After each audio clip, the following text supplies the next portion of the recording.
Hello, everyone.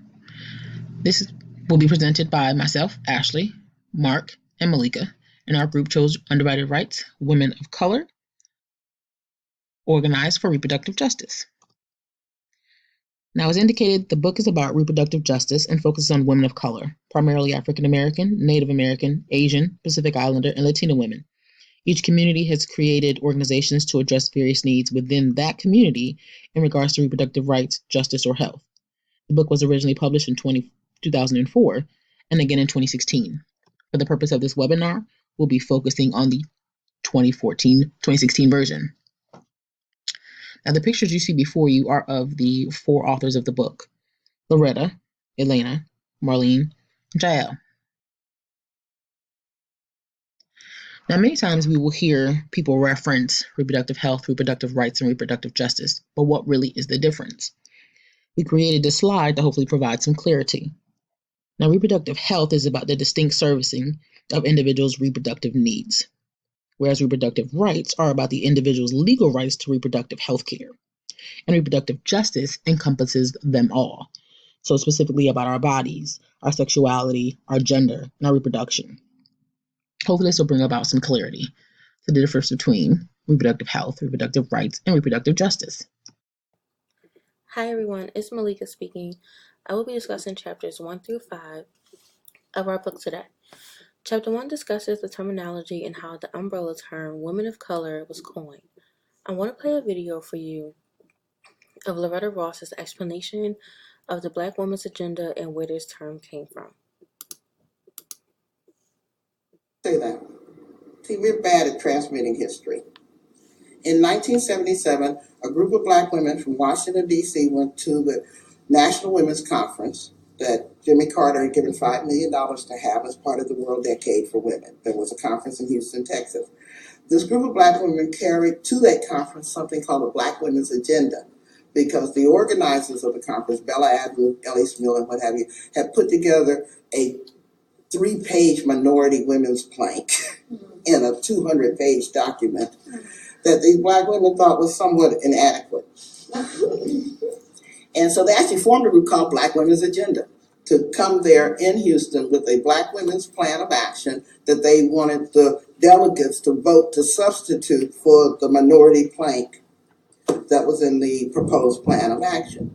Well, a funny thing happened in Houston. When they took the Black Women's Agenda to Houston, then all the rest of the minority women of color wanted to be included in the Black Women's Agenda.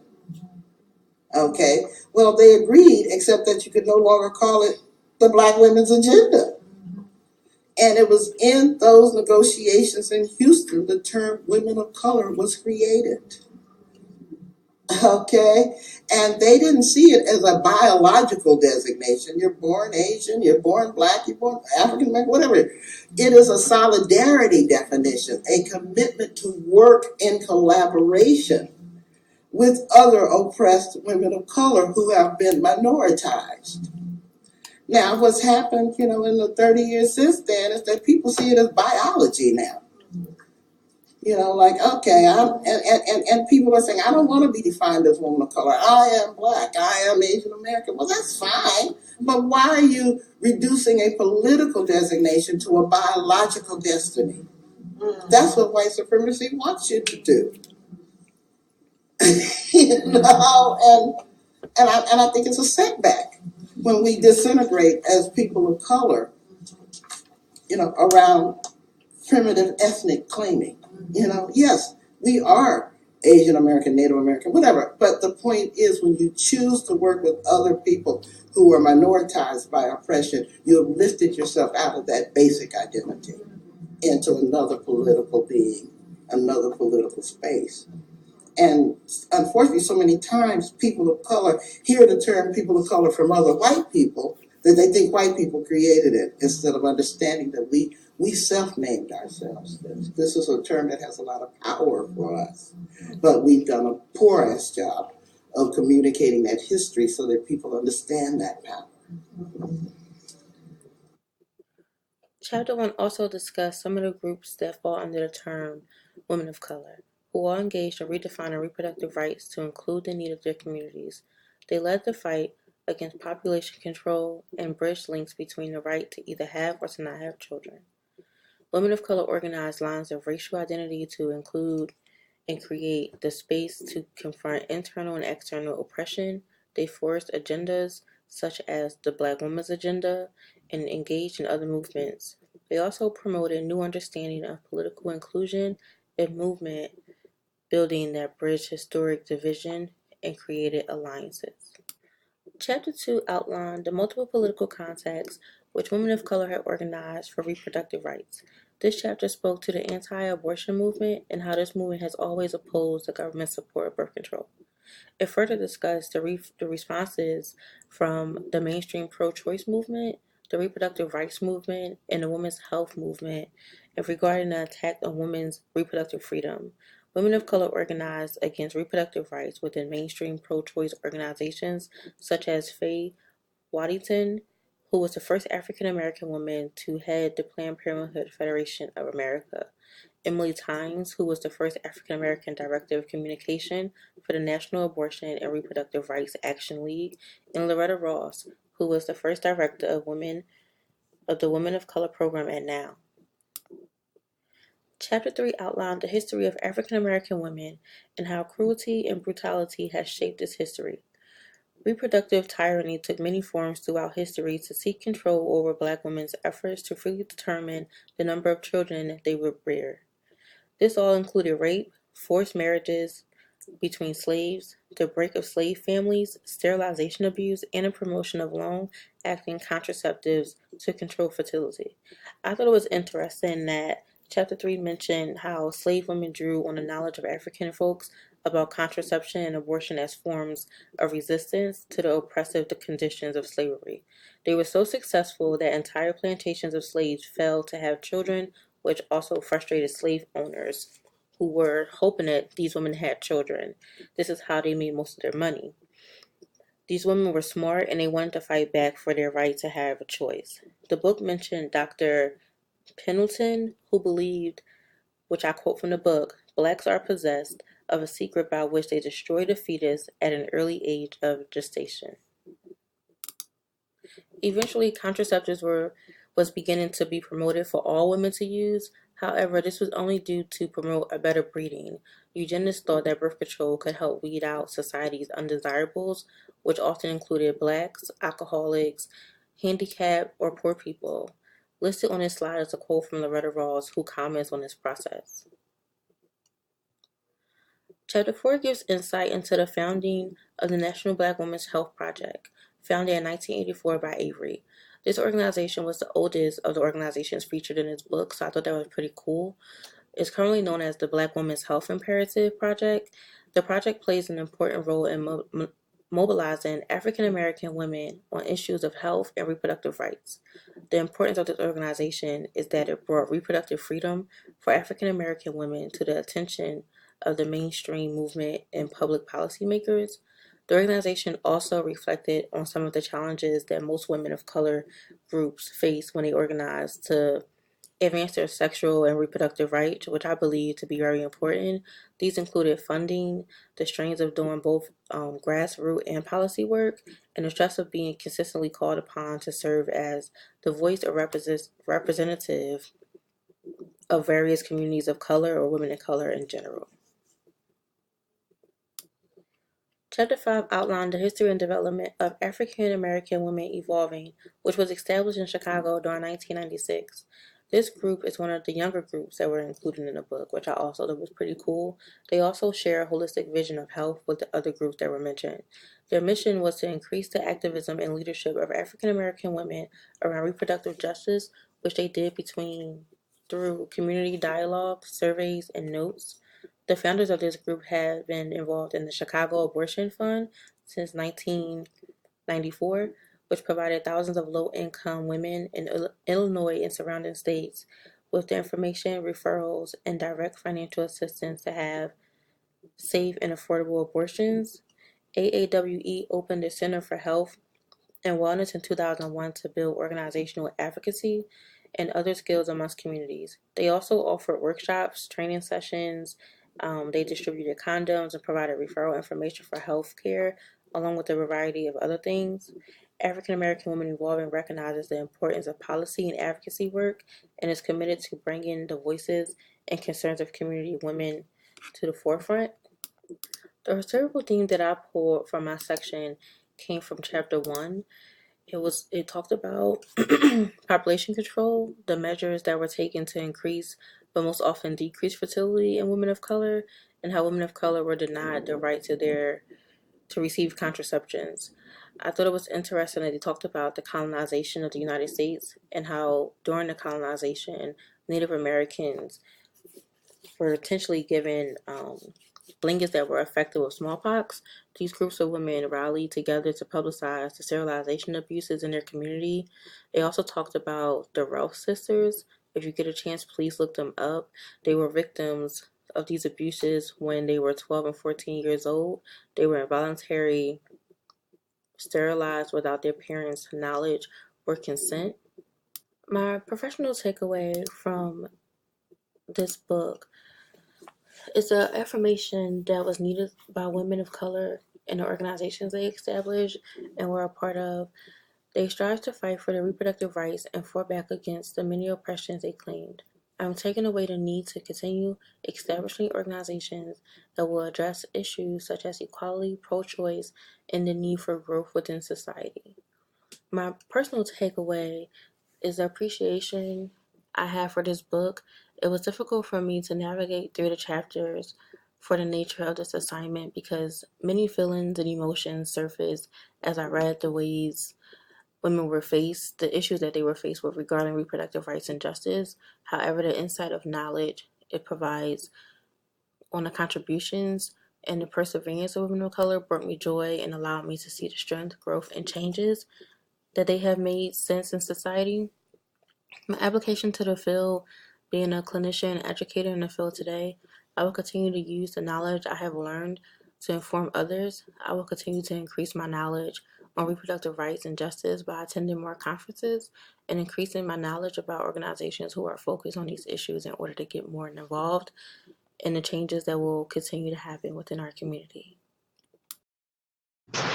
Chapter 6, Native American Women Resist Genocide and Organize for Reproductive Rights. Now, back in the late 1800s, Andrew Jackson ordered his soldiers to kill all women and children to ensure the eradication of Native American people. When murdering their Native American people did not work, he used more extreme measures, and they moved to sterilizing them in order to eradicate them faster. That's why organizations like AIM and WARN were created to help preserve their people. Unfortunately, today, not much has changed. Their poor treatment, removal of their customs, and lack of adequate health care still remains a major issue. Chapter 7, Mother's Milk. Companies like General Electric, General Motors, and other plants located near reservations have been polluting the Native American water supply, with PCBs affecting their main food source, which is fish. The Mother's Milk Project was created in 1985 and was designed to understand and characterize how the toxic contaminants have moved through the local food chain, including mother's milk. Native Americans believe that the breast is best, so when women were unable to breastfeed their babies, they took it as a major setback. So Mother's Milk helped them to find healthier food options while remaining healthy during pregnancy. Chapter 8, Native American Women's Health Education Resource Center. Now, a few years ago, Native Americans had the highest rates of alcoholism compared to any other ethnic group due to a multitude of reasons like victimization and genocide. Instead of the U.S. addressing the Native American women because they were delivering babies with FAS, they decided it was best to control their reproduction, criminalize them, and characterize it as an individual failure. That is when the Native American Women's Health Education Resource Center was created to help educate women about being healthy during pregnancy and offer a wide range of health-related services that were culturally appropriate. Chapter 9, Organizing by Asian and Pacific Islander Women, Immigration, Racism, and Activism.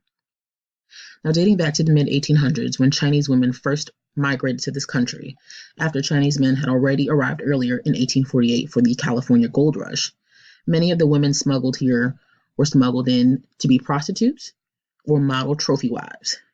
To address this issue, the United States government created the Immigration Marriage Fraud Amendment of 1986. It was designed to help reduce phony marriages, but in reality, only made it more difficult for legitimate spouses to migrate their spouses to the country. This brought about the creation of API to help with healthcare, social services, and removing or reducing the stigma around the model minority ideology that API women had.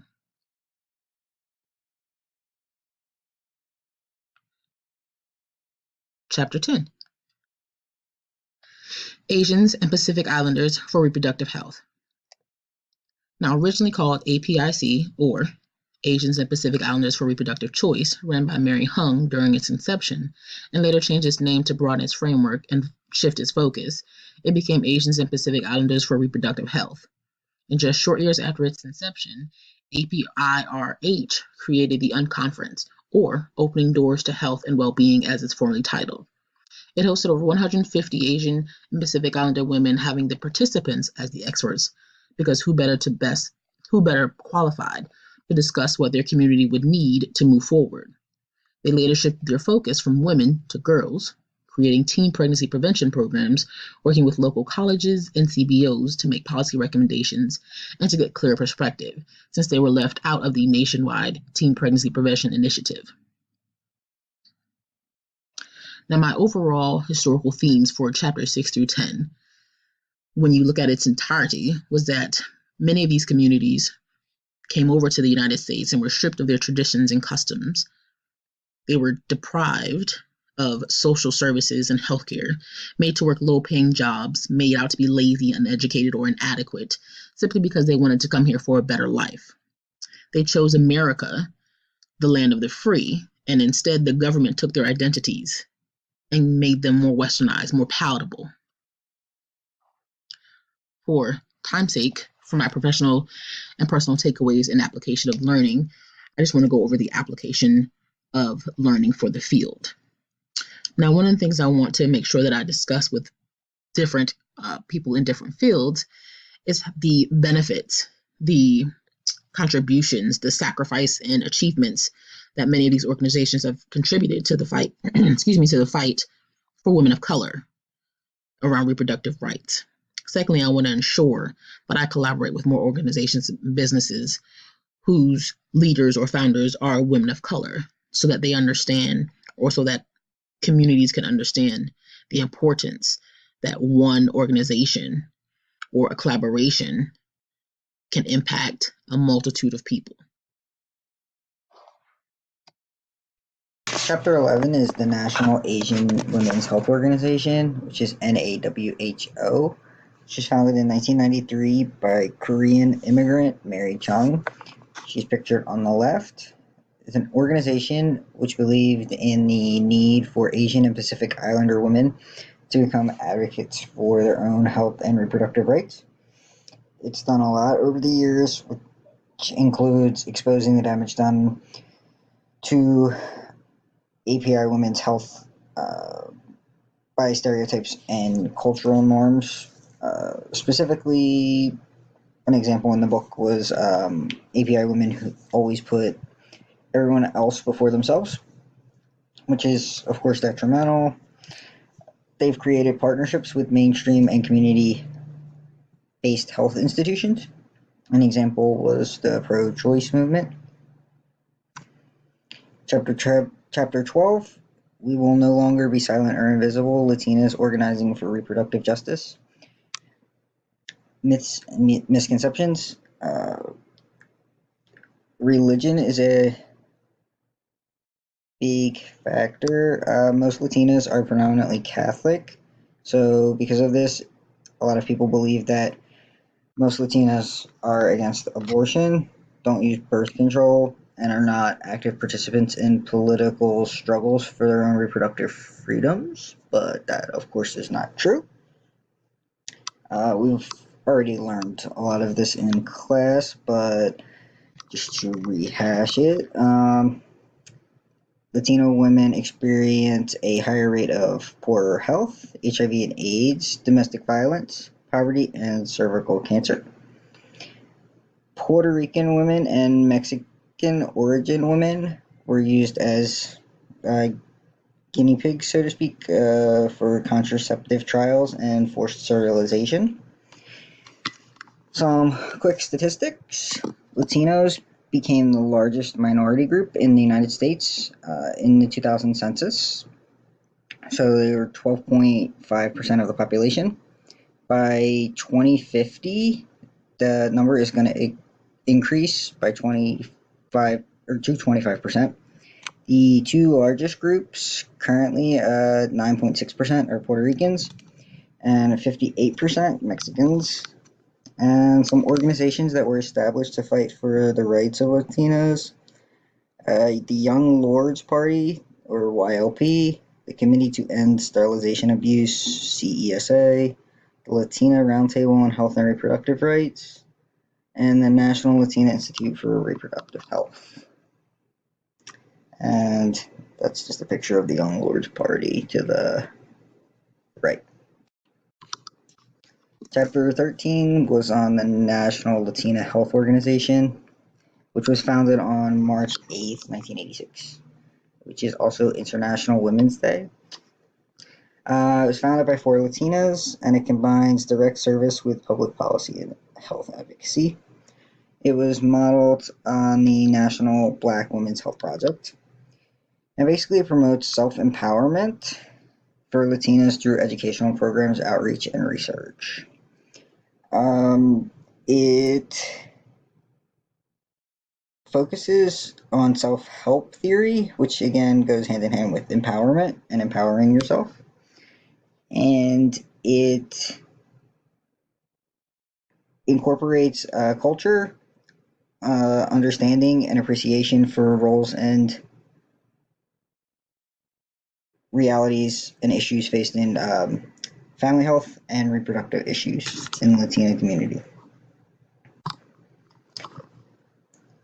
COLOR, which stands for the Colorado Organization for Latina Opportunity and Reproductive Rights, is based out of Colorado. And the picture on the left is a group of women that are involved with the organization COLOR. It was founded in 1998 by 7 sexual and reproductive health practitioners and activists who were, quote, troubled by the high teenage birth rate and high HIV rate among Latinas. The mission for establishing this organization is to educate on, advocate for, and promote quality of health and reproductive rights for the sisterhood of Latinas. This is done through direct service, education, and outreach, as well as promoting awareness of Latina reproductive rights and aiming to improve the quality of reproductive health care received by Latinas. In Colorado, Latinos are the largest minority group at 17.1% of the state population and 31.7% of the population in Denver. With these numbers in mind, Latinos still receive the poorest healthcare in the state, so much so that the organization COLOR refers to them as epidemic. Then the final chapter in the book, chapter 15, and it was titled Too Much to Deny, which was just a summary, basically, of the successes and achievements achieved by the women of color in the book. So what they did over a period of time and still in the future defined reproductive rights on their own terms and mobilized new movements, determined their own struggles, which in turn resisted domination, brought diversity to a previously not so diverse arena, as well as political arena, have made pro-choice organizations more sensitive to discriminatory reproductive health policies, provided new models for organizing, and they developed a holistic vision of reproductive justice, which to this day refuses to allow rights to be divided. Some of the historical themes that were present in chapters 11 through 15 are the following. One is that a challenge in documenting the activism of Latinas is the diversity within the communities and individuals themselves. And another is that organizing around race and ethnicity has helped enable activists to regroup and engage in reproductive rights struggles throughout history. So some of the professional and personal takeaways that I took from reading this book are the following. So my professional takeaway is basically that organizations that are led by women of color need to be affirmed, respected, and valued for the work that they do, especially regarding bringing about necessary changes, because they highlight important issues that otherwise may not get the attention that they need and deserve. They help to keep a spotlight on issues like marginalization, discrimination, and inequality, both within their own individual groups, and they help raise important new perspectives to society. My personal takeaway would be, having only heard some of this information in previous American history classes, and in saying that previously limited information, it was difficult reading how people that weren't and aren't white have been treated. The immigration chapters, especially regarding Chinese women, were particularly striking because we're basically repeating history, that old saying, history repeats itself. With the current administration and the war with Mexico, I'm glad to see that there's a collaboration between people of color and white people in terms of organizations and the structure, and I hope that that keeps going with the path that it's heading well into the future. My feelings with the application in the field, I will do my part regarding educating those that are willing to listen about what I've learned from this book as well as from the class. And I will work with collaborating with organizations who are working with marginalized groups facing discrimination in their pursuit for equality and justice. As far as references go for our presentation, of course, our book, and then the YouTube clip that you saw earlier in the presentation. If anybody has any questions, we'd be happy to answer. If not, we hope you all enjoyed this webinar. Thank you.